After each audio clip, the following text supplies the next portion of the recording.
kebanyakan daripada kita yang ditinggalkan oleh Nabi SAW pada setiap kali masuk bulan Rajab. Nabi akan berdoa, Allahumma barik lana fi Rajab wa Sya'ban wa balighna Ramadan. Jadi Nabi berdoa minta keberkatan hidup di dalam bulan Rajab dan bulan Sya'ban, dan minta persampaikan, yakni panjangkan umur kita sehingga bertemu dengan bulan Ramadan. Kerana bulan Ramadan itu ialah bulan 1000 rahmah, bulan yang di dalamnya ada beribu-ribu keberkatan melebihi daripada bulan-bulan yang lain. Di dalam bulan Ramadan adanya malam Lailatul Qadar, iaitu malam yang bila kita beramal pada malamnya itu kita mendapat ganjaran melebihi 1000 bulan. Jadi setiap solat yang kita buat, kita dapat ganjaran pahala lebih daripada 1000 bulan. Setiap bacaan Quran yang kita baca dapat pahala lebih daripada 1000 bulan. Setiap zikir, setiap wirid, setiap apa yang kita amalkan kebajikan pada malam Lailatul Qadar, kita mendapat ganjaran pahala melebihi 1000 bulan. Bersamaan 83 tahun 4 bulan lebih. Jadi umur kita belum tentu sampai 83 tahun.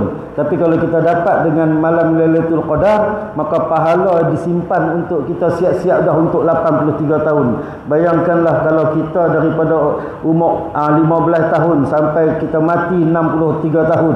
Bayangkanlah kalau setiap tahun kita beramal di dalam malam Lailatul Qadar. Kalau kita beramal daripada 15 sehingga 65 tahun, bermakna kita beramal 50 tahun. Kalau 50 tahun kali dengan 83 bulan, kita ada 4,000 tahun lebih simpan untuk akhirat. Jadi besarnya Ramadan bagi kita, besarnya Ramadan bagi umat Nabi Muhammad SAW. Syukurlah dengan nikmat Allah Ta'ala bagi pada kita hari ini. Jadi Alhamdulillah, malam ni giliak saya. Giliak kebetulan kuliah saya. Jadi kalau ikut saya nak tazkirah awal sebelum Masya. Bila tazkirah sekerat 4 rakaat ni, ada setengah balik, dia sembahyang kat 4 je. Kalau tazkirah lepas Isya, siapa pun tak balik sebab dia nak tunggu sembahyang. Jadi sebahagian daripada kita ni dia tak memahami apa yang disabdakan oleh Nabi SAW, man qama ramadhana imanan wa ihtisaban ghufiru lahu ma taqaddama min zambi. Maksud dia siapa yang mendirikan malam-malam Ramadan, yakni menghidupkan malam-malam Ramadan dengan mendirikan salat, dengan membaca Quran dan segalanya dengan penuh keimanan, yakni dia yakin dengan Allah, yakin dengan Rasul, yakin dengan hari akhirat, penuh keimanan dan penuh pengharapan. Dia harap sungguh-sungguh Allah Ta'ala terima ibadatnya, harap sungguh-sungguh Allah Ta'ala memberikan ganjaran sebagaimana yang dijanjikan. Kata Nabi, sabda Nabi SAW, diampunkan baginya segala dosa-dosanya yang telah lalu. Jadi mudah-mudahan kita yang ada dalam masjid pada hari ini, semua yang ada dalam masjid pada hari ini, kita datang bukan kerana adat. Kita datang beribadat pada malam hari ini bukan kerana adat. Macam mana kita nak tahu kerana adat? Kita beribadat untuk minggu yang beradat dengan orang ramai. Minggu yang keduanya beradat kita dengan beransur-ansur hilang ramai. Minggu yang ketiganya tak ansur-ansur dah, habis tinggal 2 saf je.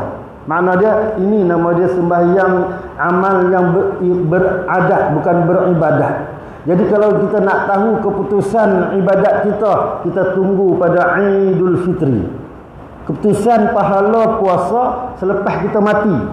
Keputusan kita mati baru kita tahu di sisi Allah Ta'ala berapa banyak ganjaran puasa yang Allah Ta'ala bagi pada kita. Tapi keputusan hidup kita yang kita amalkan setiap hari ini, Allah Ta'ala zahirkan pada kita.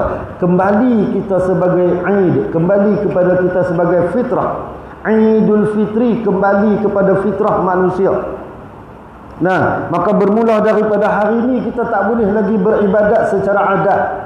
Kalau benar kita beriman dengan Allah, beriman dengan Allah, kita percaya akan Allah, kita percaya dengan janji Allah, percaya dengan apa yang Allah Ta'ala katakan. Kalau kita beriman dengan Rasul, kita percaya dengan apa yang Rasul kata, kita ikut apa yang Rasul suruh. Kalau beriman dengan hari akhirat, mesti kita takut. Mesti kita takut mati dalam keadaan kita tak sempurna amal, mati dalam keadaan yang kita tak cukup bekalan. Mesti kita takut kalau kita beriman dengan hari akhirat. Maka orang yang datang pada hari ini, dia kena azam bersungguh-sungguh untuk mengekalkan ibadat dia seperti mana di permulaan bulan Ramadan, begitulah di kesudahannya. Bah kesudahannya lebih baik daripada awal. Azam. Nah, kalau hak ni 20 pun kita tak larat pi, agak-agak hak ujung larat.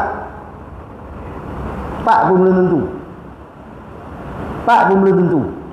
Nah, sampai kan kita tengok dengan mata kepala kita sendiri. Mai sembahyang Isya, lepas Isya dia sanggup balik. Sebab dia ambil yang fardu ya, dia tinggal terus yang sunat. Sebab apa? Di hujung-hujungnya Allah Taala tapih siapa yang layak menerima keampunan Allah Subhanahu wa taala yang sebenar.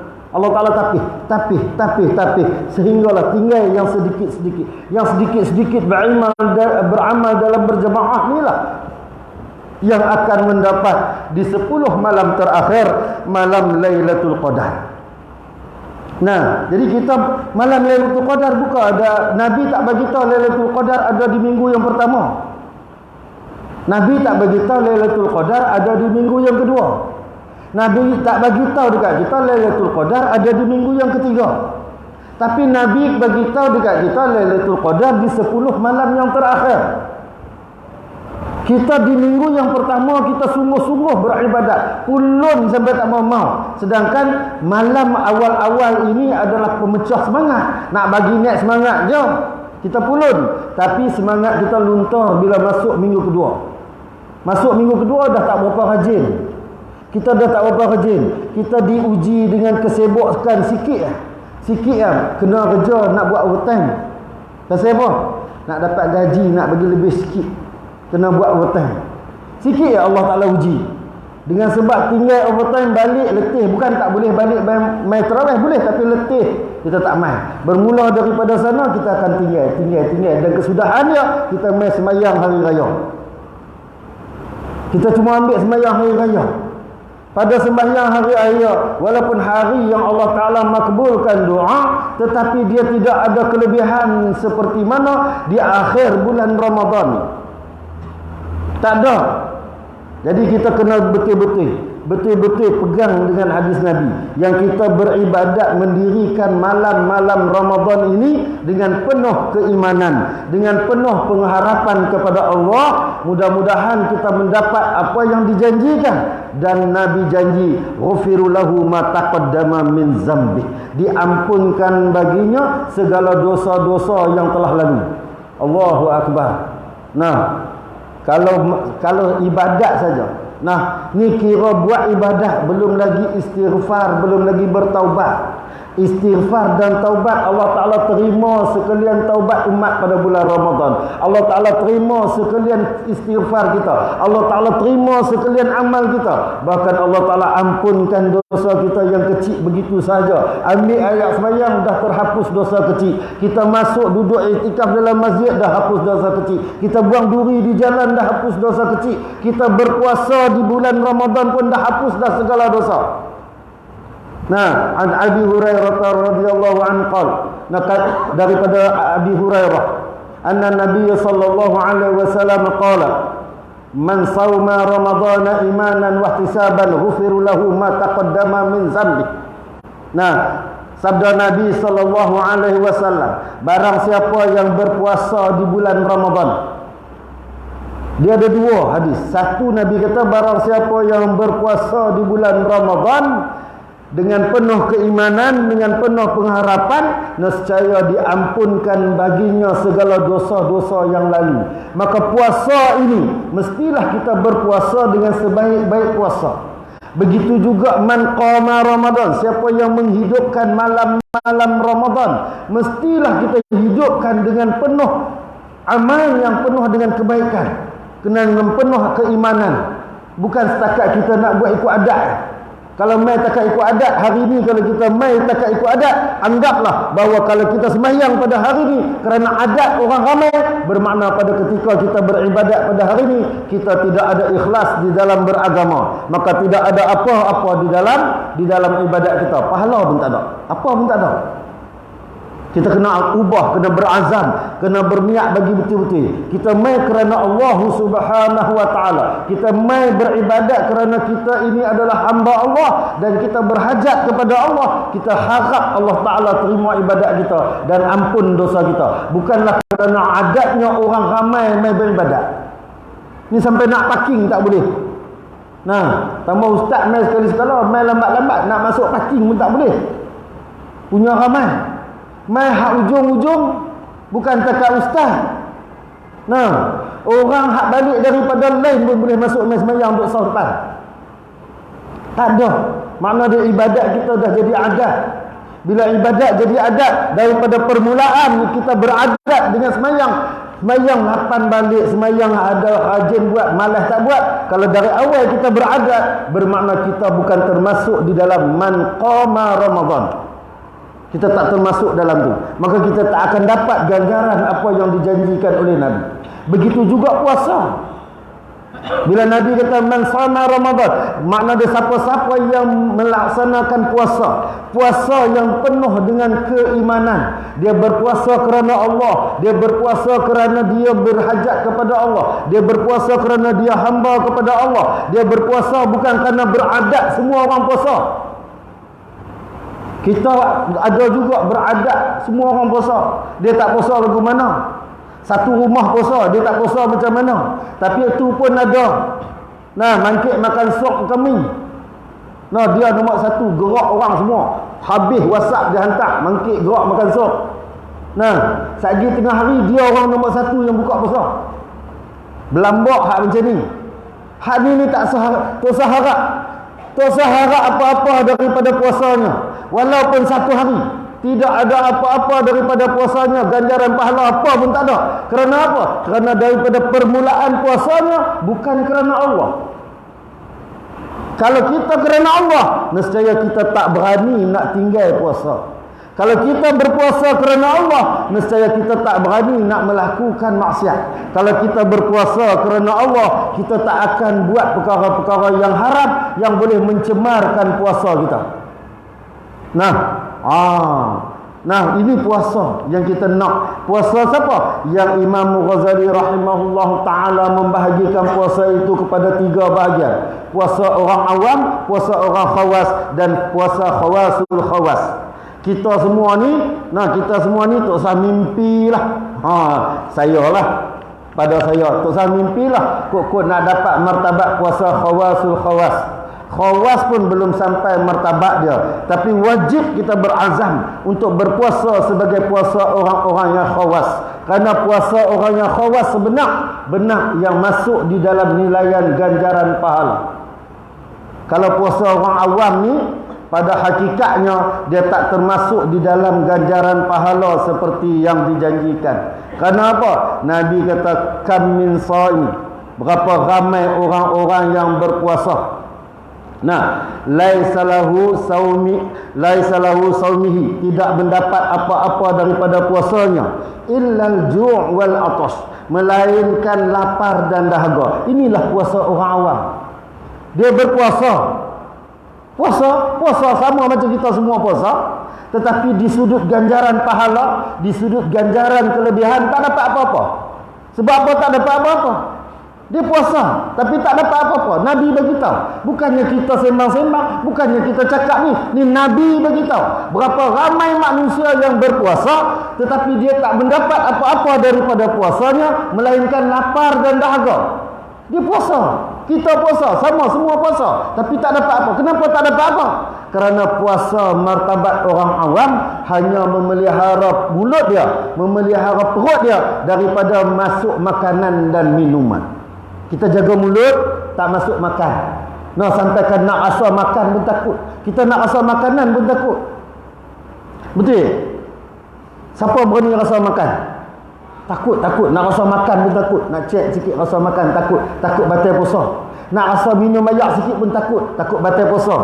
Kan? Kita punya jaga sungguh, takut batal puasa. Tapi gosok gigi, buah ubat gigi tak apa. Puasa nak kita gosok gigi, buah ubat gigi tak apa. Nak rasa makanan takut. Mana boleh gosok gigi, buah ubat gigi? Sebab tu kata kita puasa, kita tak faham hukum. Oh, rasa makruh gosok gigi. Gosok gigi bersugi walaupun tak ada ubat gigi selepas daripada gelincir matahari, hukum dia makruh. Apatah lagi gosok gigi buh ubat gigi. Nah, buh ubat gigi ada rasa. Macamlah rasa kuih ni masin, ni manis, ni masam, ni kita rasa di lidah. Bila kita buh ubat gigi, hukum dia makruh. Tak tunggu tak gelincir matahari. Kita dah buat dah perkara yang makruh. Nah, kita takut, kita tak faham hukum, kita tak jaga hukum. Macam mana kita nak dapat puasa orang khawas? Kalau yang sekecil itu kita tak mampu nak jaga. Puasa orang khawas dia ialah puasa yang mendidik hati dia untuk mentadbir nafsunya. Itu puasa orang khawas. Puasa kita ni ialah hati kita terbiar dikuasai oleh nafsu. Dari lah kita boleh tahu dah puasa kita duduk martabat mana. Tadi buka puasa kita makan macam mana. Tadi buka puasa kita minum macam mana. Nah, kita seorang je ayak 1 jam bukan tu gelas. Nah, kita belasah. Orang buat nasi 2 pinggan kita belasah. Nah, buka puasa. Makna dia kita buka puasa pun dengan nafsu. Jadi nafsu menguasai kita, bermakna puasa kita belum capai martabatnya. Masih lagi puasa orang khawas. Buka puasa tadi balas dendam sebab tak boleh puasa, tak boleh makan. Kita balas dendam cukup-cukup, belasah cukup-cukup. Nah, macam mana kita nak dapat martabat puasa orang khawas? Ada 2 minit ni.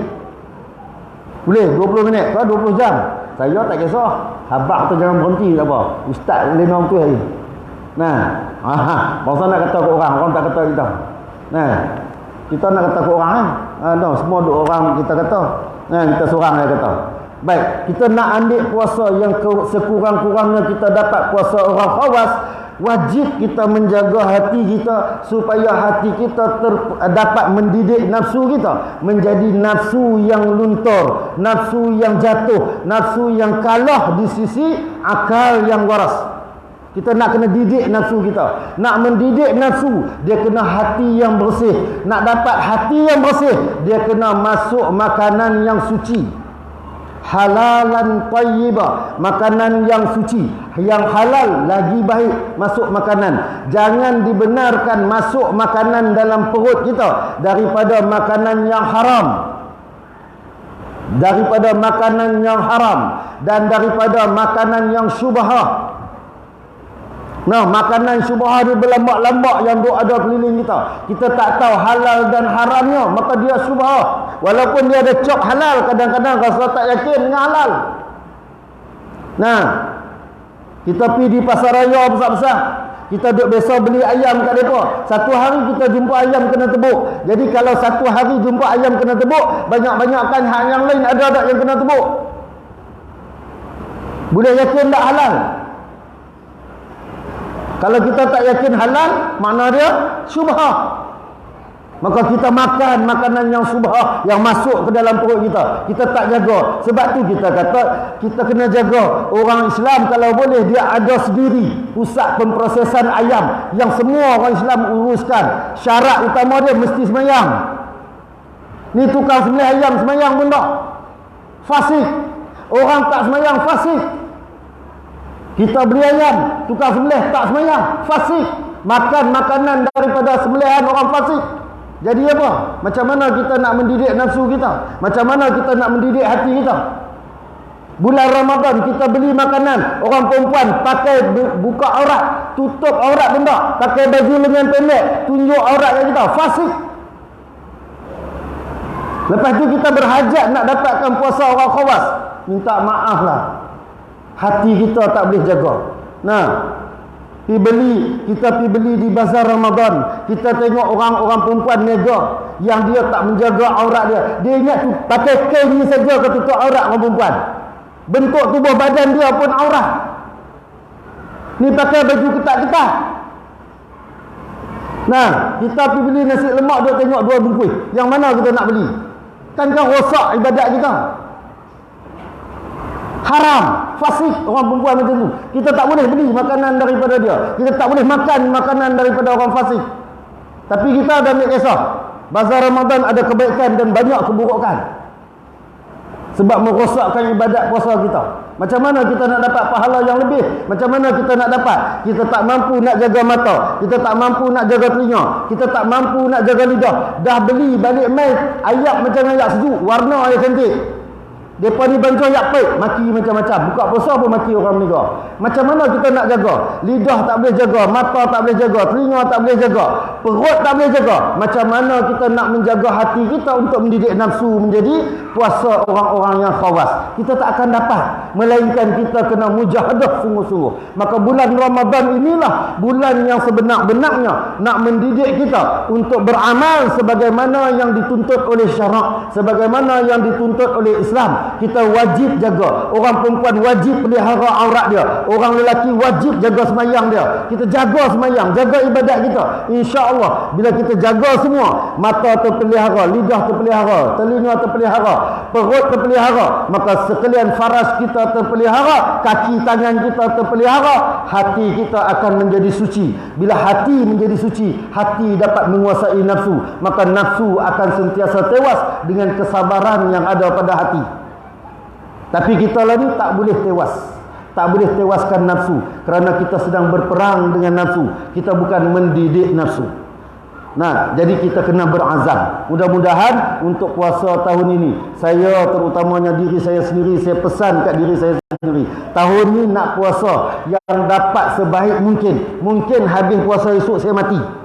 Saya takut mati dalam keadaan saya duk cerita ke orang, tapi saya lebih teruk daripada orang yang saya duk cerita. Saya duk cerita kebaikan, saya lebih teruk daripada orang yang dengar. Maka saya adalah tergolong dalam golongan munafik, orang yang cerita tentang kebaikan untuk orang buat, tapi dia tak boleh buat. Ini orang yang pertama Allah Ta'ala akan humbankan dalam neraka. Jadi saya pesan untuk diri saya, mudah-mudahan saya dapat buat perkara yang terbaik untuk puasa pada Ramadan tahun ini. Kerana Ramadan tahun ini adalah tahun-tahun ujian yang besar. Kita akan menghadapi ujian-ujian yang besar. Selepas daripada ni, macam mana kita punya mujahadah kita tak tahu. Tapi kita berusaha belajar daripada sekarang. Kerana kita mesti akan bermujahadah yang lebih teruk daripada ni.